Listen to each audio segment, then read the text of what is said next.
I've been thinking a lot this week about why smart, capable women miss opportunities even when they really want more. And I realized it's almost never about how much time you have in your day, it's about fear and how fear disguises itself as I don't have time. In this video, I want to share a personal story, including one of the hardest moments of my business and what it taught me about aligned action, opportunity, and why waiting until you feel ready costs more than you think. Hello, everybody. I'm Amanda, and I just wanted to hop on today to talk a little bit about taking advantage of opportunities. So, this is part of a reflection I've been doing this week. I've had two different mentors, very different mentors of mine, who said basically the same thing this week. And that is that success in business depends upon the speed with which you make a decision and take an aligned action toward that decision to fulfill it. And if you know me, if you are a doll collector or a doll repairer, you might know me. My name is Amanda Boggs. I started a company called Mandaline. I've been in business now for 25 years, mainly coaching people how to repair their dolls. And now I've had several successful students go on to open their own doll repair businesses. So now I'm helping people have their own flexible lifestyle like I have, working from home, running their own business, making money online. And in order to transition to this new niche, I guess you'd say, I last year hosted a summit. It's called the Online Income Playbook. I created it, I hosted it, I had some amazing speakers come in and talk about how to start and run an online business legally, how to do it profitably, how to do it without burnout. It was just an amazing thing for the attendees and also for me, because I got to meet all these amazing experts. I got to hear all these different perspectives, and I was able to offer many people with newer businesses the opportunity to be a speaker, have a vehicle for credibility for themselves and for their business, and gain some authority and build their audiences. It's just been, as a whole, just a really remarkable season for me. And right now, I am recruiting speakers for the 2026 Online Income Playbook Summit.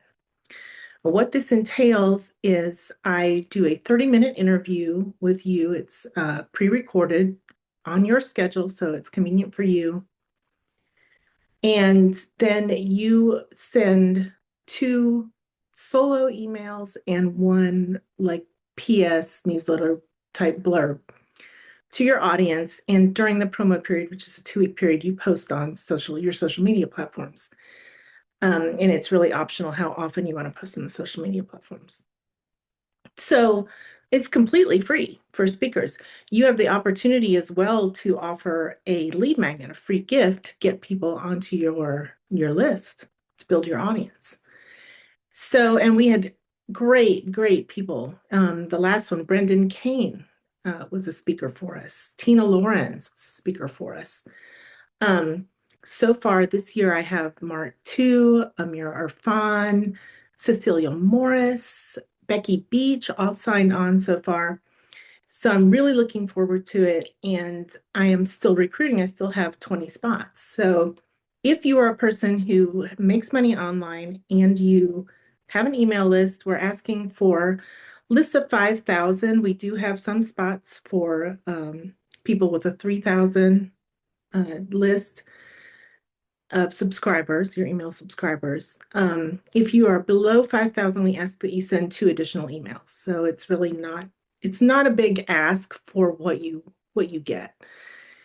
And I've just been thinking about it because I encounter so many people when I'm recruiting speakers who say, oh, there go my dogs. I don't know if you can hear that. The dogs are going off down there.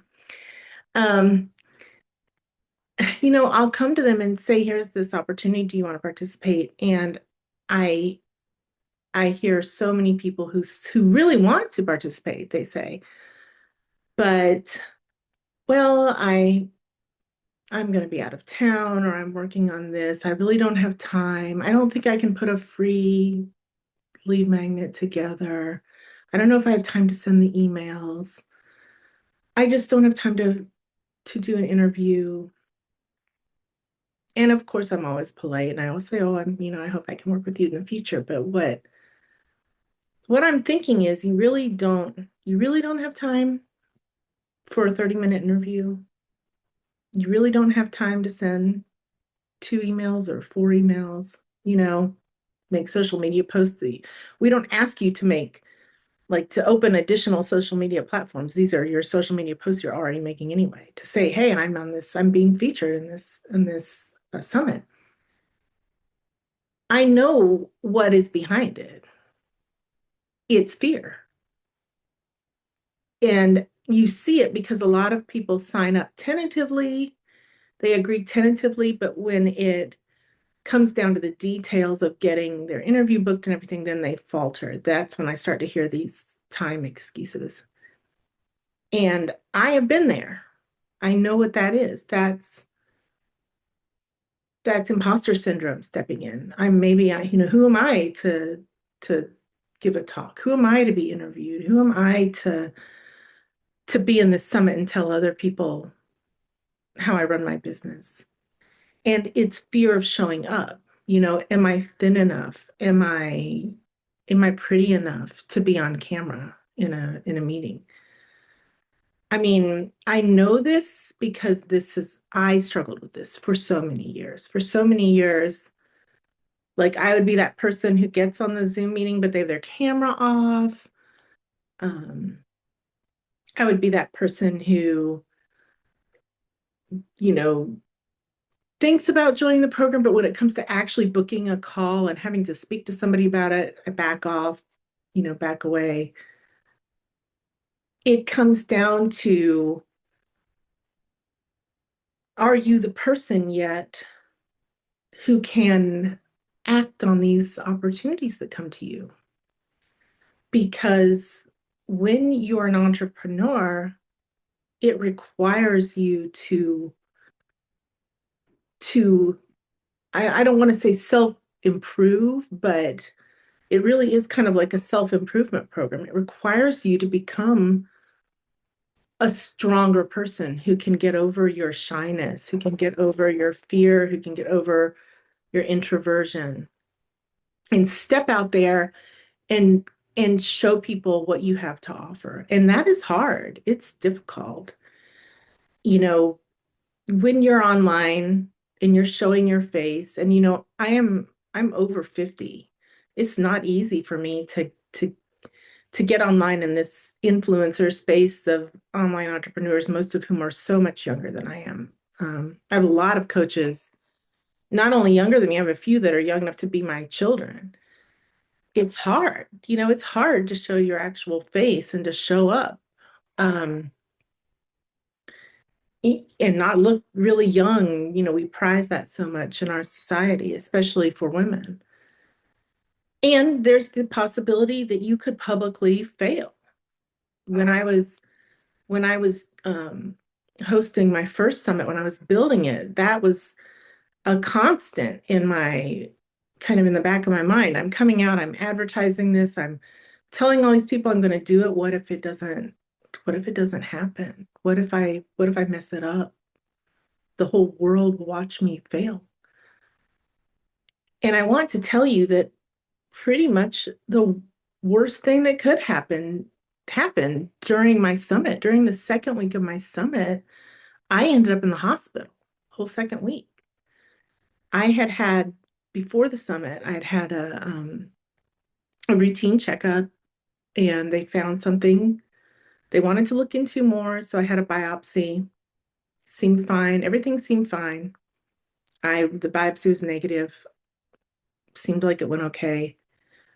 But it turned out they had nicked a blood vessel, and I was walking around bleeding internally for 10 days until I ended up in the hospital. And I mean, I lost an enormous amount of blood. I had to have a blood transfusion. I had to have an emergency surgery to clamp the blood vessel.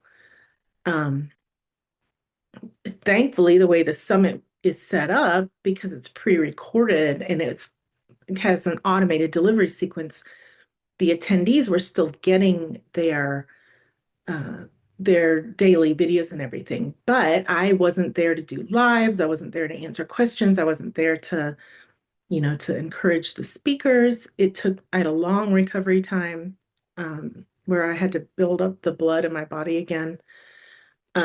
So I wasn't there to like do, follow-up master classes, things like that. So, pretty much a, a pretty bad result for my very first summit. However, it it went okay. Like it went off okay. Everything in the end was okay. And now I'm doing another one. And I just want to put that out to say it's not the end of the world when these things happen. And things happen, but it's not the end of the world. I was I was out in the garden yesterday. I have a big yard, big garden, and it is last week was super, super cold, really cold, and like highs for North Carolina, of course, highs like in the low 40s. And then we had a couple days where it was like 75 degrees this week. As soon as that warmth came back, as soon as that sun came out, when I went out in the garden yesterday, I saw my strawberry plants are flowering. I've got paper whites about to bloom that have come up. Like the second that sun was out, those plants, they jumped on it. They're out there blooming.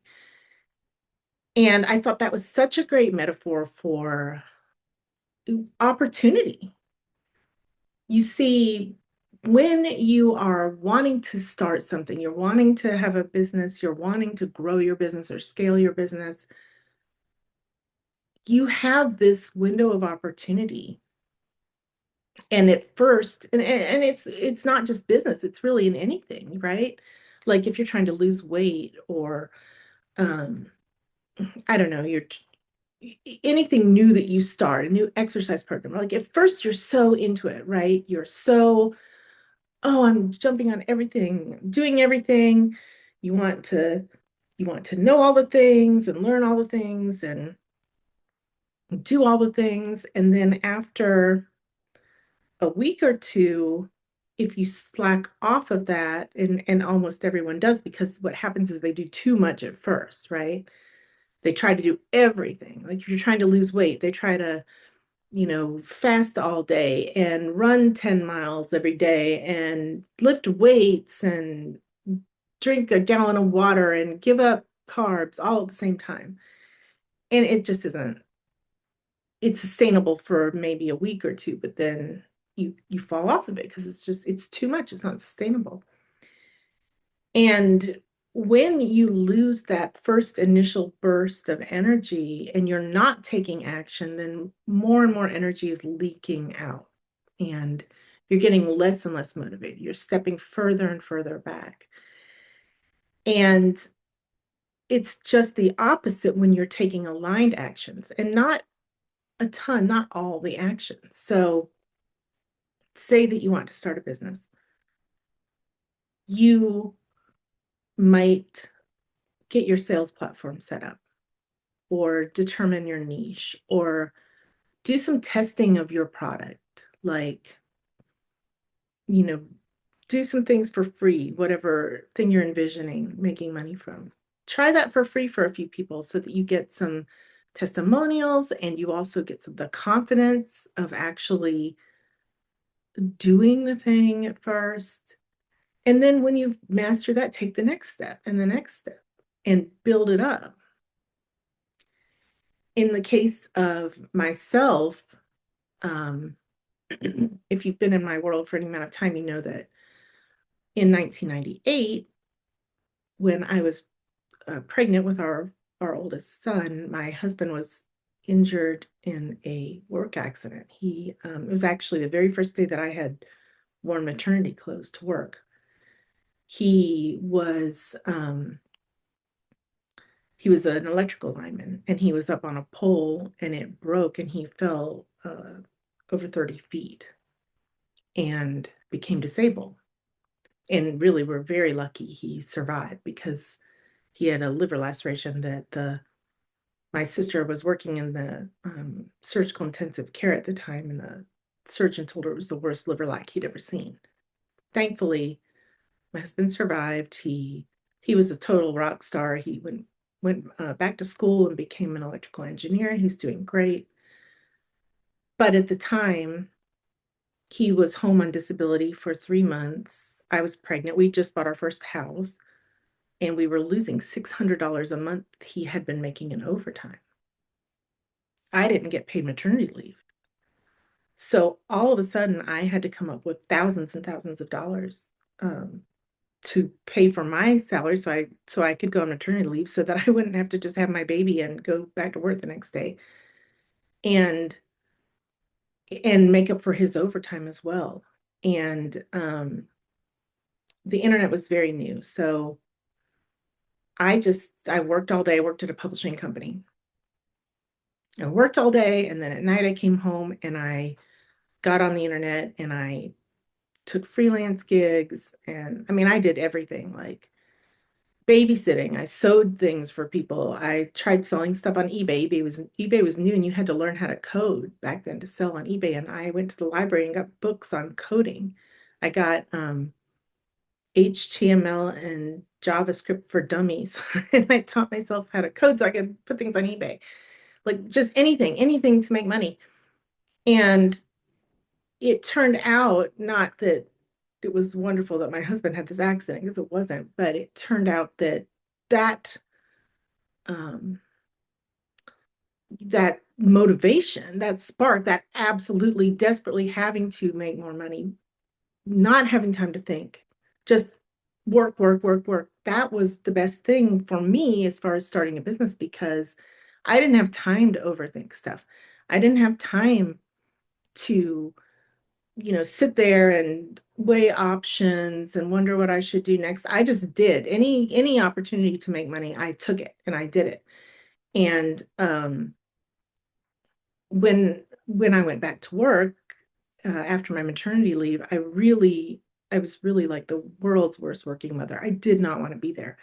I wanted to be home with my baby. And he had a wonderful, wonderful babysitter who's been a family friend of ours for my entire life. And so I knew he was in good hands with her, but I would call and talk to her, and I could hear him in the background, and I would burst into tears. I would burst into tears at stoplights on the way home from work on my commute, just wanting to be home with my baby so bad.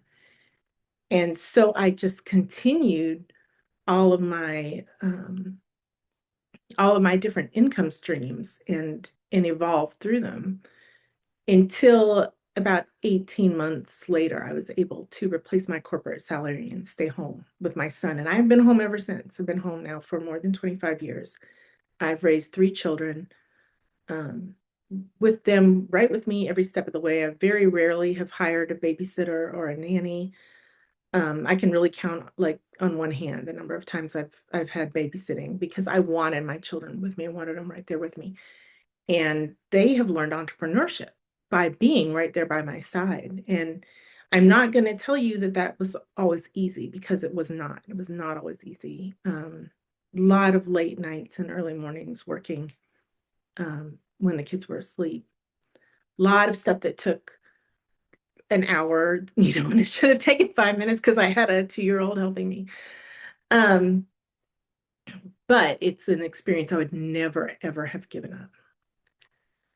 So I just want to invite you to consider, if building a business is something you're interested in, consider looking at where you want to go with your business and looking around at the opportunities that are available and acting on those as quickly as possible while you're still scared, without maybe knowing everything, without gathering more knowledge. I would bet you probably have enough knowledge. Just start, just take that next line step toward the opportunity. And I would love to hear um, in the comments what that step is. What is that step you're going to take? And if you are someone who is wanting to scale your business and build your audience, and you make money online and you have an email list, please, please go ahead and comment, send me a message, let me know. I'm interviewing speakers right now. The summit will air on March 16th, interviewing speakers up until February 22nd. So I'd love to interview you. I'd love to hear how you make money from your business online. And I know that our audience would love to hear that as well. This has been amazing. Thank you so much for being here and watching me. I hope that you will subscribe and hit like and share this with anybody you know who might need to hear it. I am right now, I currently write the Mandalorian Artful Living blog, and this is going to start being an addition and possibly maybe someday a replacement of that blog. I want to get to know you really well in this new format where I am actually getting to talk to you face to face instead of just writing and having you read my words later. And I really hope that you enjoy it. I really hope you will hit subscribe and